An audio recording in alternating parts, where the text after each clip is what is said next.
So, who heard about the deal yesterday to get Blackpool Tower back under the operation of the council again? How about that for news? It's quite a big moment, actually, that for so many different reasons. It also will include, obviously, the Tower Eye, the waxworks, the circus. So there's a lot happening in that deal, and I believe the plan will be to link everything into the operation of tourism in Blackpool, so that'll eventually be Visit Blackpool, the way we promote the town and so on. It comes with a lot of risks. For example, Merlin were very good at marketing, no one can doubt that. So a big challenge for Blackpool will be to make sure that it absolutely ramps up the marketing and coordinates that better. And I personally think reach out to the people that have stopped coming to Blackpool and give them reason to come back, and really remind them of that. And some of the things we've talked about a bit with Tramtown, really.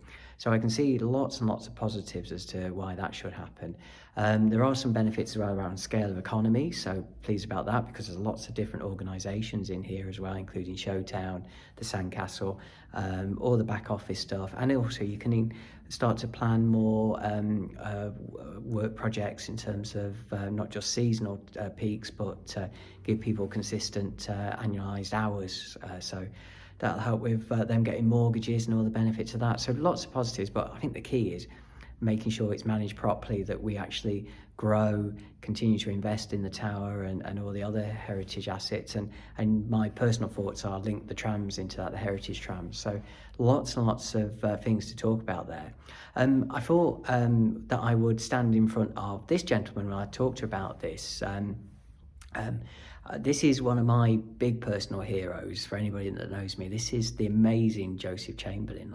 Definitely is amazing. So what did Joseph do but that I like? Well, he was the man that rebuilt Birmingham.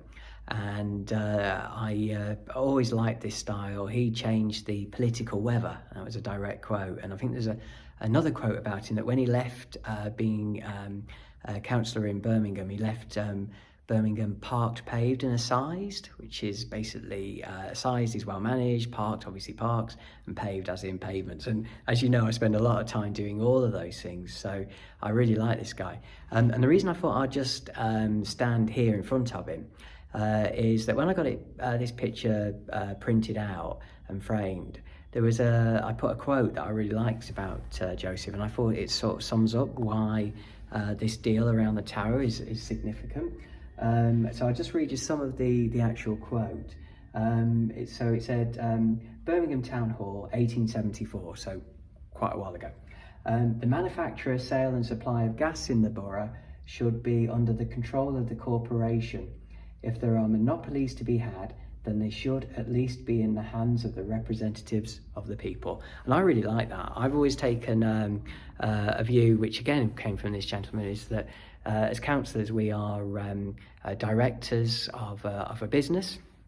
The public are the shareholders, and our job as directors is to give the public a dividend of health and happiness and well-managed organisations and structures that matter to them. In Blackpool's case, the tower and all the associated things. So whilst the council own the tower and the winter gardens, what's really significant is now they're going to operate them, and it's very much in keeping with Joseph and his view of the world in 1874. And it's amazing how the past often comes and guides us. So my role, leader of the opposition in Blackpool, will be to ensure that happens in the right way, that the organisation gets the right support that it needs, that it can do the very best that it can for Blackpool, because we need Blackpool Tower to do well. We all love Blackpool Tower, and it belongs to everyone, so we've got to make sure that it's properly looked after and run, and we support the team in doing that, and protect all of our heritage assets, and including the trams, the winter gardens, the piers, and so forth. So it's a real opportunity if we get this right. So that's my view of how we'll do it, is we'll provide some of that expertise and support, and be a constructive friend in the work that they're doing to make it a huge success. So right, I'm going to disappear. Right, so I'm going to disappear. I've been here practically all day today, or it feels like it anyway. So I'm going to disappear. Got loads to do tonight in terms of a big piece of work that I'm about to announce over the next few days, which I'll update you on. So thank you for watching. Historic times for Blackpool. Let's keep the energy high and let's make these things happen. So take care, guys, and I'll see you all very soon.